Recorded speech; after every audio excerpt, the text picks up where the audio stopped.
오늘 요한 1서 2장 18절로 29절 말씀 가지고 지금은 마지막 때입니다. 이런 제목으로 함께 은혜를 나누겠습니다.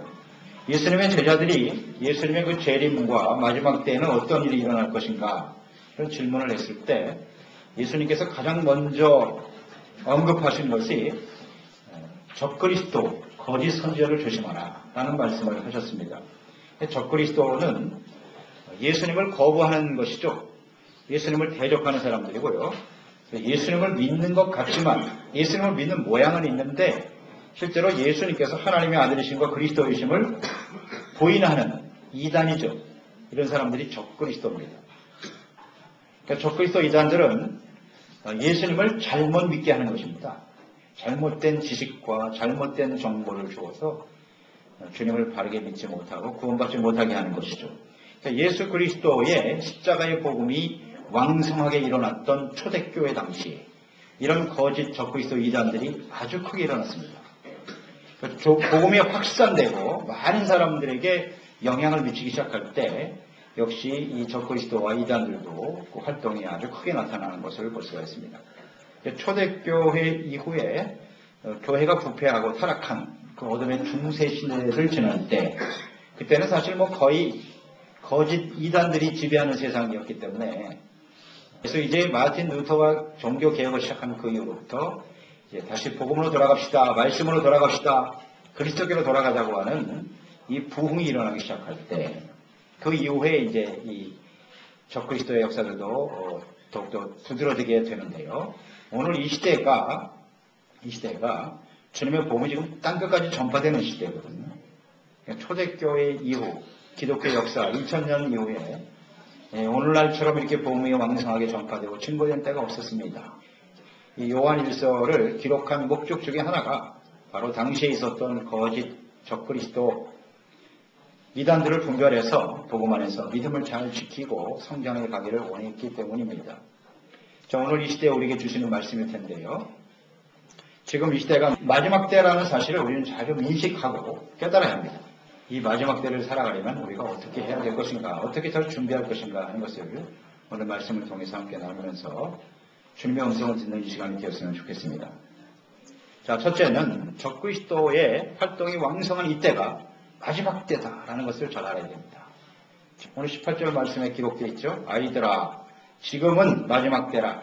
적그리스도가 오리라는 말을 너희가 들은 것과 같이 지금도 많은 적그리스도가 일어났으니 그러므로 우리가 마지막 때인 줄 아노라. 적그리스도가 많이 일어나서 그게 활동할 때가 마지막 때다. 이렇게 말씀하고 있죠.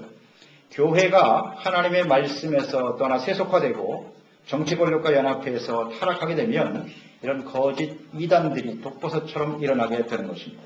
그러니까 마지막 때에 거짓 적그리스도가 판을 치게 되는 이유가 무엇이냐? 교회와 그리스도인들이 세속화되고 부패하기 때문입니다. 그래서 이 거짓 적그리스도가 일어나서 누구를 미혹하느냐? 믿는 자들을 미혹하는 겁니다. 적그리스도는 믿지 않는 사람에게 해당이 되는 게 아니고 예수 그리스도를 믿는 사람들을 미혹하고 멸망으로 이끌어가려고 하는 것이죠. 얼마 전에 댄 브라운이 쓴 다빈치 코드라고 하는 책이 있었죠. 이 영화까지 되어서 나왔는데요. 그 내용이 예수님께서 막달라 마리아와 결혼했다. 그런 내용 아니겠습니까? 그래서 예수께서 하나님의 아들이심과 그리스도이심을 부인하는 거죠. 예수님은 하나님의 아들이시고 하나님이 사람의 몸을 가지고 이 땅에 오셨단 말이에요. 그러니까 참 하나님이시면서 참 사람이란 말이에요. 그런데 이런 책들은 하나님이신 예수님은 부인하고 오직 사람이신 그리스도만을 증거하려고 하는 거죠. 그래서 예수님의 그리스도이심을 부인하려고 하는 사탄의 역사라고 볼 수가 있습니다. 이 책 때문에, 영화 때문에 많은 사람들이 굉장히 혼란에 빠졌는데 정말 혼란스러웠던 사람들은 다른 사람들이 아니라 그리스도인들이에요. 예수 믿는 사람들도 야, 이게 어떻게 된 거냐? 잘 분별하지 못하는 사람들도 있던데요. 이 소설 다빈치 코드의 근거가 된 책이 뭐냐면 빌립보음서와 마리아복음서라고 하는 책입니다.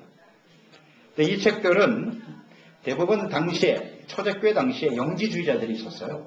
이 영지주의자들은 이원론자들인데요. 그러니까 육체를 부정하는 거죠. 영혼과 육체는 다르다라는 것을 주장하면서 육체를 부정하고 영혼을 중시하는 그런 영지주의자의 입장에서 기록된 책이기 때문에 거룩하신 하나님이 더러운 육체를 가지고 있다는 건 있을 수 없다는 겁니다. 그 자체를 인정하지 않아요. 영지주의자들은. 그렇기 때문에 예수님께서 사람의 몸을 갖고 있기 때문에 그분은 하나님의 아들이실 수 없다는 거죠. 그게 당시 영지주의자들의 주장이었어요. 그런 주장에 의해서 기록된 책이에요. 이런 책들이 굉장히 많아요. 초대교회에 이런 책들이 굉장히 많은데 이단들이 쓴 책들이죠. 이단으로 판명이 돼서 그냥 뭐 다 버려진 책들이죠. 그런데 이것이 이제 고대상들에 의해서 고대 유물을 파는 사람들에 의해서 이렇게 데려오다가 전래되다가 이제 이런 걸 발견해가지고 그걸 근거로 해서 이제 책을 쓰게 된 것인데 이게 너무 오래된 문서다. 2000년 전의 문서이기 때문에 이 오래된 문서는 근거가 있는 거야. 그러면서 진리인 것처럼 말하는 거죠. 이미 그것은 이단이고 거짓이라는 것이 판명된 책임에도 불구하고 이렇게 사람들을 미혹하여 속이는 겁니다. 이런 일들이 자주 일어나죠. 이것은 잘못된 거죠. 이런 것이 바로 미혹이에요. 미혹. 근데 문제는 이런 미혹의 대상이 되는 사람이 누구냐. 오늘 18절 말씀에 아이들아 이렇게 시작하잖아요. 아이들아. 성숙하지 못한 성도들이죠. 말씀과 그리스도에 대한 지식이 없는 어린 성도들이 미혹의 대상이 되는 것입니다. 그러니까 어린아이들은 백지 상태이기 때문에 처음부터 배우기를 잘 배워야 돼요. 여기서 말하는 어린아이라고 하는 것은 신앙의 연륜이 많고 적음과 상관이 없어요. 또 세상적인 지식이 많고 적음 이것도 역시 상관이 없어요. 아무리 세상에서 지식이 많은 사람도요. 영적인 지식이 없으면 어린아이와 같은 것이에요. 그래서 이단에 빠진 사람들 보면 대학 교수들도 많아요. 그런 사람들이 지식이 없어서 그런 데 빠집니까? 신앙의 연륜 마찬가지예요. 교회 재직들, 주의종들, 장로, 권사들이 이단에 가서 앉아 있어요. 그 사람들이 겉으로 봐서는 외형적으로 봐서는 굉장히 믿음이 좋은 사람인 것처럼 보이지 않습니까? 근데 실제적으로 보면 그 사람들은 영적으로 어린아이와 같은 사람들이에요. 그러니까 신앙의 연륜과 상관이 없어요. 그래서 이 거짓 이단들이 끊임없이 이런 미혹을 하고 있다라고 하는 것을 우리는 잘 알고요. 어린아이와 같은 신앙이 되지 말고 끊임없이 성숙한 믿음의 사람. 우리가 지난 시간 묵상했죠. 교회 안에는 아이들과 같은 신앙을 가진 사람이 있는가 하면 청년들의 신앙, 아비들의 신앙이 있다. 그러니까 끊임없이 성숙해 가야 돼요. 성숙한 성도가 되어질 때 이런 적그리스도 거짓이단들에게 속아 넘어가지 않게 되는 것입니다. 그러니까 분명한 것은 초대교회 이후에 우리 기독교 역사를 보면 초대교회 이후에 오늘날 이 시대가 적그리스도의 이단들이 아주 왕성하게 활동하고 있는 시대입니다. 그렇기 때문에 지금 이 시대가 바로 마지막 때이다라는 것을 알 수가 있어요. 전 세계적으로 보면 오늘날 이 시대에 가장 영적으로 은혜를 받고 부흥하는 나라가 우리 조국 대한민국입니다. 우리 한국처럼 영적으로 은혜 받는 나라가 없습니다. 최근에 세계 최고의 교회들이 한국에 다 있고요. 엄청난 이 영적인 파장을 일으키고 지금 전 세계 두 번째로 선교사를 파송하고 있는 나라도 또 역시 우리나라입니다. 이런 지금 우리가 상태에 있단 말이죠. 엄청난 우리가 부흥을 경험한 세대인데 이 한국에 또 이단들이 가장 크게 또 활성화되고 있어요. 대표적인 이단 은선명 같은 사람이죠. 통일교. 우리나라에서 나왔잖아요. 이게 세계적으로 영향을 미치고 있어요. 이런 사람들이요. 그만큼 우리나라가 은혜를 받고 영적으로 부흥되니까 이런 거짓 이단들도 많이 나타나게 되는 거예요. 그것뿐만 아니라 이단들이 굉장히 많죠. 문제는 이 시대가 마지막 때이기 때문에 주님의 복음이 땅끝까지 전파되어야 예수님이 오신다고 했으니까 주님의 복음이 지금 확산되고 있는 이때가 적그리스도의 활동이 더 왕성한 시대가 되는 것이고 그렇기 때문에 지금이 마지막 때 종말의 시대를 살고 있다라는 인식을 우리가 바르게 해야 된다는 것입니다. 자, 그럼 두 번째 이 적그리스도 이단들의 특징은 무엇일까요? 두 가지로 정리할 수 있는데요. 첫째는 이단들의 특성은 교회를 떠나게 한다는 겁니다. 교회를 부인하고 떠나게 만들어요. 19절 말씀 보세요. 그들이 우리에게서 나갔으나 우리에게 속하지 아니하였나니 만일 우리에게 속하였더라면 우리와 함께 거하였으려니와 그들이 나간 것은 다 우리에게 속하지 아니함을 나타내려 함입니다. 우리는 누굽니까? 복음의 말씀을 예수 그리스도의 십자가의 복음을 믿고 구원받은 성도들이 모인 교회 아니겠습니까? 그래서 우리는 교회입니다. 예수 그리스도의 몸인 교회. 그러니까 이단들은 여기서 나갔다 그랬어요. 교회를 떠납니다. 이것이 이단들의 특성이에요. 대부분 이단들은 다 교회에서 시작되는 거예요. 이단이라는 게 끝이 따르다는 뜻이잖아요. 달을 이자 끝단자. 그러니까 처음은 비슷한 것 같은데 들어가 보면 끝이 달라. 다 대부분 이단들이 교회에서 시작됐다고요. 그러니까 그들은 뭐 성경에 대해서 이야기합니다. 성경을 들추기도 하고 들먹이기도 하고. 그런데 그 성경에 나와 있는 하나님의 말씀을 진리로 믿지 않습니다. 예수 그리스도를 잘 몰라요. 예수 그리스도를 통한 이 구원, 이것을 깨닫지 못하고 있다는 것입니다. 믿지도 않고요. 그래서 교회를 떠나서 미혹하게 하는 그런 이단들이 하는 말 중에 대표적인 게 뭐냐면 오늘날 교회가 부패했다는 겁니다. 그래서 교회를 떠나서 오늘날 우리에게 완약 구원받는다. 우리에게만 진리가 있다. 이런 말을 하죠. 이런 것은 다 이단들이라고 보면 됩니다. 그러니까 지상에서 사실 완전한 교회는 사실은 없습니다. 우리가 예수 믿고 구원받아서 하나님의 자녀가 되었으나 우리는 아직 천국에 이를 때까지 구원이 완성되는 그때까지 성화되어져 가는 과정이잖아요. 교회 안에 있는 사람들이 다 완전한 의인들만 모여있느냐? 그렇지 않죠. 불완전한 사람들이 모여있기 때문에 죄악된 모습이 보이기도 하고 그런 거예요. 그런데 우리 오늘날 교회는 부패하고 썩었기 때문에 지금 교회는 다 틀렸다. 우리한테 와야만 구원이 있고 생명이 있다. 다시 오실 주님을 맞이한다. 라고 주장하거든. 이 다 가짜입니다. 거짓이에요. 근데 이런 주장에 많은 사람들이 속아 넘어가는 이유가 그게 사실이거든요. 교회 안에 부패한 모습이 있잖아요. 있습니다. 주의 종들이 타락해서 목사들이 부패한 모습들, 재직들이 말이죠. 세상만도 못한 그런 모습을 가지고 살아가는 것 직접 우리가 눈으로 보고 경험하잖아요. 그래서 이 교회 자체를 부인해버리는 거예요. 많은 사람들이 여기에 속아 넘어간단 말이에요.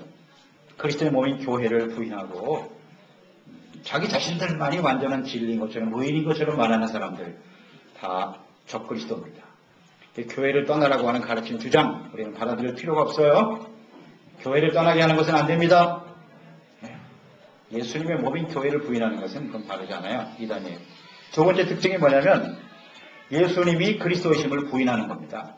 이것이 이제 이단들의 특성이죠. 22절 말씀 보세요. 거짓말하는 자가 누구냐? 예수께서 그리스도이심을 부인하는 자가 아니냐? 아버지와 아들을 부인하는 그가 적그리스도니 그랬어요. 적그리스도 이단들은 예수께서 하나님의 아들이신 것 그리스도임을 부인한다. 이 예수님을 부인한다라고 하는 것은 예수님을 이 땅에 보내신 사람의 몸을 가지고 이 땅에 보내신 하나님 아버지를 부인하는 겁니다. 23절에도 말씀하잖아요. 아들을 부인하는 자에게는 또 아버지가 없으되 아들을 시인하는 자에게는 아버지도 있느니라. 그러니까 예수님은 하나님의 아들이다라고 인정하지 않는단 말이죠. 대표적인 이단이 누가 있을까요? 아버지 예수님을 그리스도로 인정하지 않는 이단은 누구예요? 지금 유대인들이죠. 지금 이스라엘 사람들 보세요. 유대인들. 예수님을 그리스도라고 인정하지 않죠. 자기들의 손으로 예수님을 십자가에 못 박아버리고 지금 2000년이 지났는데 아직도 안 믿어. 대표적인 이단이죠. 그러니까 앞으로 적그리스도가 어디서 나올 것 같습니까? 유대인들 중에서 나오는 거예요. 거의 역사를 보면 비슷해요. 그래서 요새 나오는 책들을 보세요. 파이널 사인 같은 책에 보면 대부분 프리메이슨, 대부분 유대인들이거든요. 적그리스도예요. 그리고 또 카톨릭에 타락한 제스위트를 뭐 세웠다고 그다 천주교잖아요. 이런 사람들이 그리스도를 부인하는 거예요. 예수님이 하나님의 아들이라는 사실을 부인하니까 결국 하나님을 대적하는, 복음을 대적하는 세력이 되고 마는 거예요. 그런 세력들이 지금 크고 있죠? 이렇게? 눈에 보이잖아요. 대표적인 이단들이죠. 그러니까 예수님이 그리스도다라고 하는 사실, 예수님을 통해서만 구원이 이루어지는데 대부분 또 잘못된 이단들의 특성이 뭐냐면 율법주의자들이죠. 대표적인 이단 중에 하나, 율법주의. 그러니까 과거에 하나님을 믿는 거 좋다. 근데 과거에 율법을 지켜야 된다는 거죠. 뭐 그 유대인들 역시 율법주의자들이고요. 또 뭐 안식일교라든지 대부분 율법을 강조하죠. 율법을 지켜서 구원받아야 된다고 강조합니다. 여호와의 증인, 대표적인 사람들이죠. 율법을 지켜서 구원받는다고 하면 예수님 자체를 부인하는 겁니다.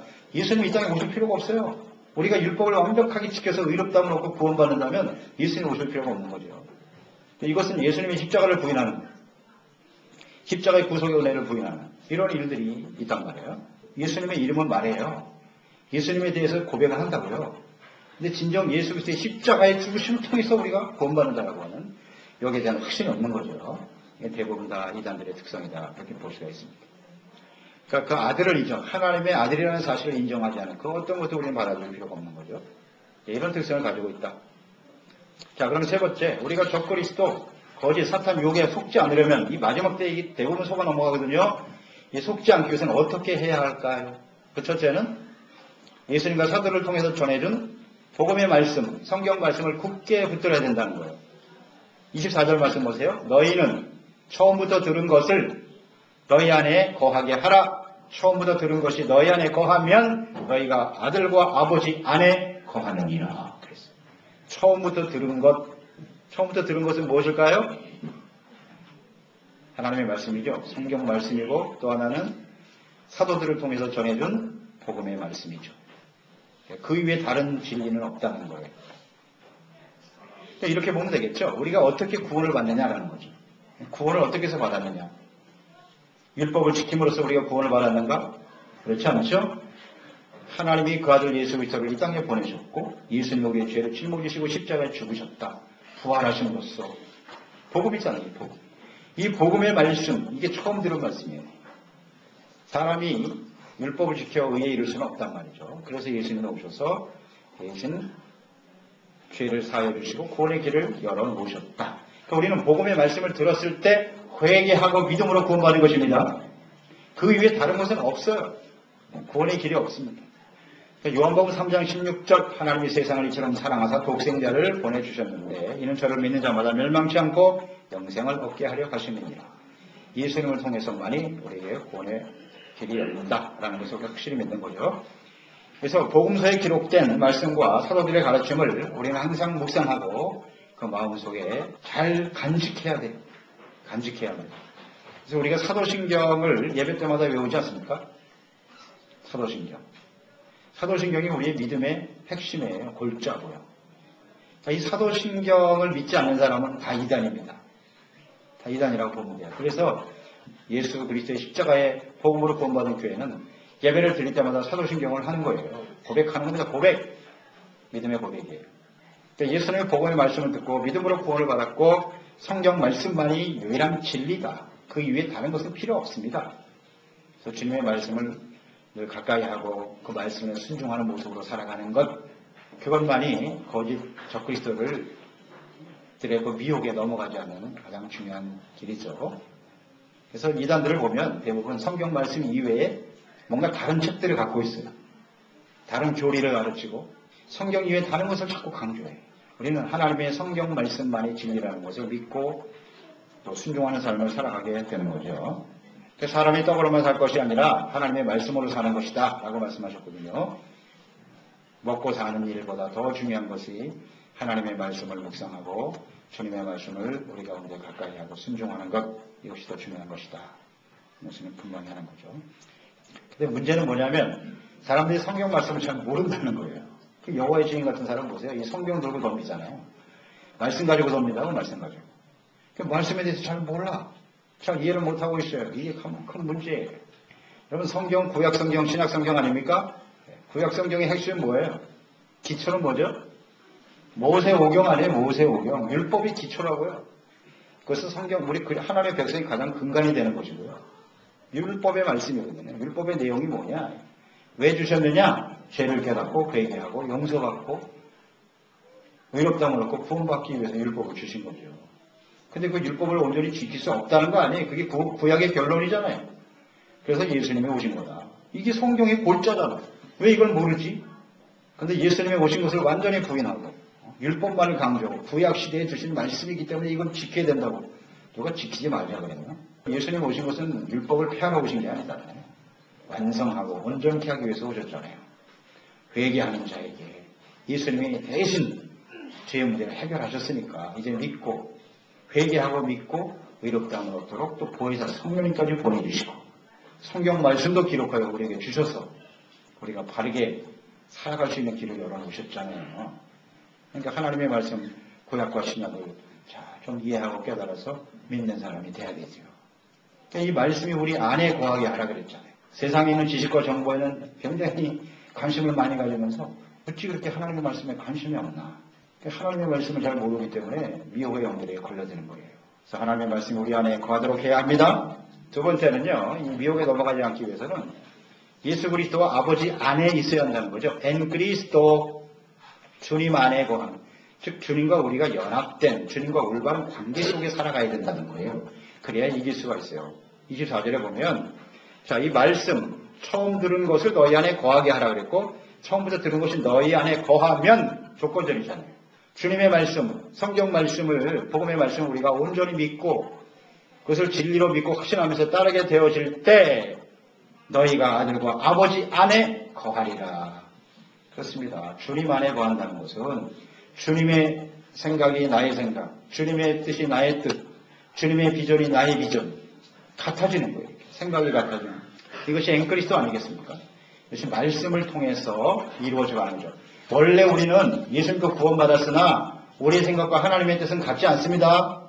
같지 않아요. 틀려요. 그러니까 맨날 말씀을 들을 때마다 갈등하는 거 아니에요. 하나님의 말씀은 그러하나 내 생각은 그렇지가 않은데요. 그러니까 이것을 어떻게 우리가 하나님의 말씀에 쳐서 복종시켜 가느냐. 이것이 앵그리스도 아닙니까? 그러니까 말씀을 통해서 깨닫고 회개하고 돌이키고 주님의 뜻을 받아들이고 이게 바로 주님 안에서의 삶이죠. 그래야 우리가 이 악한 적그리스도 사탄의 유혹에서 이겨낼 수가 있는 것입니다. 남들보다 좀 더 특별한 체험이나 지식을 가지면 하나님과 특별한 관계를 맺는 것 같은, 그래서 신비한 체험을 굉장히 좋아하죠. 그런 걸 쫓아다닌단 말이에요. 야, 이거 하나님이 나를 누구보다 더 사랑하시는가 보다. 그렇지 않습니다, 여러분. 하나님의 말씀을 순종하고 주님 안에 거할 때 그것이 가장 올바른 하나님과의 관계고 가장 행복하고 복된 삶이 아니겠습니까? 그래서 이 세상에서 가장 행복하고 귀한 일은 아버지와 그 아들 안에 함께 교제하며 살아가는 것입니다. 아버지와 특별한 관계를 맺고 싶으십니까? 누구보다 전능하신 하나님 아버지의 사랑을 받고 싶으십니까? 다 그런 생각이 있을 겁니다. 간단해요. 하나님의 말씀을 잘 듣고 순종하면 돼요. 어렵지 않습니다. 그래서 오직 성경 말씀, 이것을 하나님의 말씀을 진리로 믿고 그 성경 말씀을 사랑해야 돼요. 사랑하고 즐거워하고 주야로 묵상하고 순종하는 그런 사람들이 되어야 하겠습니다. 그냥 오늘날 시대가 말씀에서 점점 무뎌지고 있거든요. 무지하고 어두워져 가기 때문에 사탄의 역사에 속는 겁니다. 많은 사람이 세상을 향해서 달려가는 거죠. 그래서 주님 안에 거한다. 말씀으로 이루어진다. 근데 이게 실제적으로 보면 우리가 예수님 안에 사는지 밖에 사는지 잘 구분이 잘 안 돼요. 그 열매를 보면 알거든요. 성령 안에서 주님 안에서 살아가면 좋은 열매가 맺어지겠죠. 의와 거룩함의 열매가 나타날 것이고 하나님이 기뻐하시는 뜻을 순종하며 살아가게 될 텐데 그게 잘 안 된단 말이에요. 지식으로는 알겠는데 실제로는 주님 안에서의 삶이 잘 열매를 맺지 못하는 거죠. 또 어떨 때 이게 가능해지느냐. 성령이 역사하셔야만 가능해지는 거예요. 그렇지 않으려면 세 번째는 성령 충만해야 되는 거예요. 성령이 역사하셔야만 돼요. 27절 보세요. 너희는 주께 받은 바 기름 부음이 너희 안에 거하나니 아무도 너희를 가르칠 필요가 없고 오직 그의 기름 부음이 모든 것을 너희에게 가르치며 또 참되고 거짓이 없으되 너희를 가르치신 그대로 주 안에 거하라. 기름 부음이라고 했는데 기름 부음의 뜻은 뭐죠? 성령께서 우리 가운데 임하시는 거죠. 하나님의 그리스도의 영 성령께서 우리 가운데 임하실 때 우리는 하나님의 말씀 성경이 진리라는 사실을 알게 돼요. 이 성경이 하나님의 말씀이라는 사실을 깨닫게 돼요. 단순한 지식이 아니고요. 성령께서 기름 부어주시고 감동해 주시면 확신으로 다가오잖아요. 깨달아지고 믿어지고 그 말씀이 우리에게 큰 기쁨을 주고 또 회개시키고 진실한 마음으로 회개하게 되고 성령의 감동으로 쓰여진 책이 성경이거든요. 그러니까 성령의 기름 부심이 없이는 이 성경 말씀은 이해가 안 됩니다. 말씀을 들어도 내가 동의할 수 없고요. 관심이 안 가요. 일단 관심이 안 가. 재미가 없어. 하나님 말씀 듣는 것 자체가 재미가 없다고. 성령이 감동되어진다는 게 대단히 중요하죠. 성령의 기름 부심과 능력이 충만해질 때 우리는 주님의 말씀을 바르게 순종하게 되고 주님 안에 거하는 삶이 되는 것입니다. 에베소서 1장 17절 우리 주 예수 그리스도의 하나님 영광의 아버지께서 지혜와 계시의 영을 너희에게 주사 하나님을 알게 하시고 그러니까 하나님을 알려면 어떻게 해야 돼요? 지혜와 계시의 영 성령이죠. 성령이 역사하셔야 비로소 이걸 깨닫게 되는 거예요. 성경 말씀이 하나님의 말씀이라는 사실을 알게 되려면 하나님께서 아버지께서 이 성령을 우리에게 보내주셔야 돼요. 그래야 깨달아져요. 그래서 우리가 지금 신앙생활 얼마나 오래 했느냐가 중요한 게 아니고요. 오늘 이 말씀을 들으면서 솔직하게 내가 아직 하나님 잘 모르겠습니다. 확신이 없어요. 그러면 다른 기도하지 마시고 성령의 도우심을 구하신 거 아닙니다. 성경 말씀이 정말 살아계신 하나님의 말씀으로 나의 심령 속에 나의 삶을 변화시키는 이런 주님의 말씀이 될 수 있도록 성령이여 도와주시옵소서 구하시기 바랍니다. 하나님이 그 기도 안 들어주실 리가 없어요. 솔로몬에게 나타나서 1,000번째 드리는 솔로몬에게 하나님이 물으셨잖아요. 내가 너에게 뭐 해줬으면 좋겠니? 너에게 구하는 요점이 뭐야? 너 정말 최고로 네가 원하는 게 뭐니? 지혜로운 마음을 주시기 바랍니다. 바로 그거예요. 우리가 하나님의 성령 충만하여 성령을 통해서 하나님을 바르게 알고 주님의 뜻을 따라 주님의 영광을 나타내는 삶을 살아가고 싶습니다. 사모 기도할 때 하나님이 채워주시고 우리의 삶에 필요한 모든 것도 더하여 주실 줄 믿습니다. 2장 20절 보세요. 요한일서 2장 20절. 너희는 거룩하신 자에게서 기름 부음을 받고 모든 것을 아느니라. 자, 너희는 누구예요? 그리스도인들이죠. 그러니까 예수 믿고 구원받은 그리스도인 제자들은 어떤 사람들이냐? 거룩하신 자, 거룩하신 하나님께로부터 성령의 감동하심과 기름 부음을 받아서 어떻게 됐어요? 이제 모든 것을 아는 사람들이란 말이에요. 예수님이 하나님의 아들이시고 왜 이 땅에 오셨는지를 알고 하나님이 어떤 구원의 계획을 가지고 우리를 구원해 주셨는지 이런 걸 다 알게 돼요. 깨닫게 되는 거죠. 이런 사람이 그리스도인들이에요. 그러니까 그렇게 될 때 우리는 주님 안에서 함께 살아가는, 주님과 바른 관계 속에 살아가게 된다는 거죠. 이것을 가능하게 하시는 분이 누구냐? 성령이시란 말이에요. 성령. 자, 요한복음 14장을 빨리 열어보세요. 요한복음 14장. 지식으로는 알겠는데 실제로 그게 잘 안 된단 말이에요. 주님 안에서의 삶이 잘 이루어지지 않거든요. 요한복음 14장 16절에 보면 내가 아버지께 구하겠으니 그가 또 다른 보혜사를 너희에게 주사 영원토록 너희와 함께 있게 하리니 그는 진리의 영이다. 세상은 능히 그를 받지 못하나니 이는 그를 보지도 못하고 알지도 못합니다. 그러나 너희는 그를 아나니 그는 너희와 함께 거하시며 또 너희 속에 계시겠습니다. 내가 너희를 고아와 같이 버려두지 아니하고 너희에게 오리라. 조금 있으면 세상은 다시 나를 보지 못할 것이로되 너희는 나를 보리니 이는 내가 살아있고 너희도 살아있겠습니다. 그날에는 20절 그날은 무슨 날이요? 보혜사 성령이 오시는 날 내가 너희 안에 내가 아버지 안에 너희가 내 안에 내가 너희 안에 있는 것을 너희가 알리라. 아멘입니다. 성령이 임하실 때야 비로소 주님 안에 아버지가 예수님 안에 또 우리가 주님 안에 하나 된다는 사실을 알게 된다는 거죠. 그러니까 지금 이 말씀을 제자들에게 하고 계시는데 제자들이 이 말씀을 이해했을까요? 아니면 잘 몰랐을까요? 몰랐죠. 예수님이 지금 이 말씀을 하실 때 무슨 뜻인지 몰랐어요. 그러니까 예수님을 다 부인하고 도망쳐버렸죠. 언제 비로소 깨달았어요? 마가다락방에 성령이 임하신 다음에 알게 됐어요. 아, 이게 그런 뜻이구나. 우리가 뭐 예수님을 위해서 그냥 목숨까지 버리겠습니다 하고 큰 소리 쳤지만 결국 예수님을 세 번이나 부인할 수밖에 없는 것이 우리의 모습이고 주님 안에서 살아야 된다는 건 다 알죠. 실천이 안 돼. 실천이 안 되는 거예요. 이 주님 안에서 살아가는 이 일이 아버지와 예수님과 우리가 이렇게 하나가 되어지는 일을 가능하게 하시는 분이 누구시라고요? 성령이십니다. 성령이 오시는 그날에야 비로소 너희들이 알게 된다는 거죠. 깨닫게 되는 겁니다. 성령이 아니고서는 주님 안에서 우리가 살아갈 수가 없는 것입니다. 그래서 우리는 성령의 충만함을 위해서 기도해야 하는 거고 성령의 인도하심을 구하는 자가 되어야 해요. 주님의 명령이잖아요. 너희는 성령 받아라. 주님의 명령이에요. 너희는 아버지께서 약속하신 성령이 너에게 임하시기 전까지는 절대 예루살렘을 떠나지 마. 주님이 마지막으로 부탁하셨죠. 성령 충만하지 않으면 안 돼. 이것을 위해서 끊임없이 기도하고 간구하는 저희들이 되어야 하겠습니다. 성령이 아니면 안 된다니까요. 28절 말씀 보세요. 2장 28절 요한일서. 다시 요한일서로 돌아갑니다. 자녀들아 이제 그의 안에 거하라. 이는 주께서 나타내신 바 되면 그가 강림하실 때에 우리로 담대함을 얻어 그 앞에서 부끄럽지 않게 하려 함이니라. 자, 우리가 왜 예수님 안에서 성령 안에서 주님의 말씀 안에서 살아가야 할까요? 궁극적인 목적은 뭐예요? 주님이 다시 오실 때 부끄럽지 않은 모습으로 서야 하기 때문이에요. 그래서 우리는 성령의 인도하심을 바라야 돼요. 그러니까 이런 일들을 지금 악한 원수 마귀가 너무나 잘 알아요. 예수님이 가까이 임재하심이 재림하실 때 가까웠다는 걸 다 인식할 수 있어요. 그렇기 때문에 악한 원수 마귀가 예수님 재림하는 날은 마귀가 끝나는 날이거든요. 무조건 속에 들어가는 날이란 말이에요. 그러니까 가만 안 있죠. 그래서 사람들을 미혹하게 되는 겁니다. 그런 시대라는 거 우리가 잘 알고 하나님의 성령의 인도하심에 따라 준비하는 삶을 살아야 하겠습니다. 그러니까 항상 우리가 주님 안에서 뭐 그렇게 어렵지 않아요. 나의 위치만 확인하면 돼요. 위치. 나 앵그리스도냐 아니냐. 이것만 확인하면 되는 거예요. 내가 주님 안에 살고 있나? 말씀 안에 살고 있나? 성령 안에서 살고 있나? 어렵습니까? 간단해요.